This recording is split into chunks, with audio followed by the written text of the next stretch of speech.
በሚሊዮን የሚቆጠሩ ከመላው ዓለም የተሰባሰቡ ሁጃጆች በተገኙበት በመካ መስጂድ አልሐራም ለፍልስጤማውያን ዱዓ ተደርጓል። ተወዳጁ ሼኽ ዶክተር ማሂር አልሙዓይቂሊ አላህ ሆይ በፍልስጤም ያሉ ወንድሞቻችንን ከጭንቀት ፈርጃቸው በማለት ነበር ዱዓቸውን የጀመሩት። اللهم فرج هم إخواننا في فلسطين اللهم فرج هم إخواننا في فلسطين በመቀጠልም አላህ ሆይ ረዳት ደጋፊ ተሟጋች ሆነላቸው።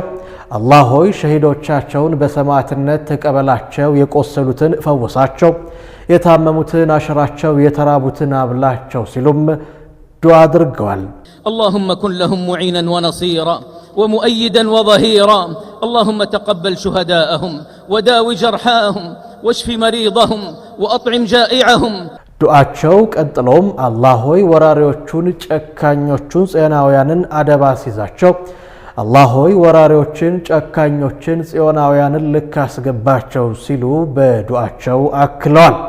اللهم عليك بالصهاينة المحتلين المعتدين اللهم عليك بالصهاينة المحتلين المعتدين በመጨረሻም አላህ ሆይ አንድነታቸውን በታትን ስብስባቸውንም ከፋፍለህ በአሸናፊነትህ በኃያልነትህ የክፉን ዕጣ ፋንታ በእነርሱ ላይ አዙር። አንተ ብርቱ ሆይ፣ አንተ ኃያል ሆይ፣ የክብርና የግርማ ባለቤት ሆይ አላህ ሆይ የአልአቅሳ መስጂዶች ከበዳዮች ግፍና ከወራሪዎች ጥቃት ጠብቀው እስከ ቂያማ ቀን ድረስ ከፍ ያለ የተከበረ አድርገው ሲሉ ታላቅ ዱዓ በቅዱሱ ስፍራ አድርገዋል።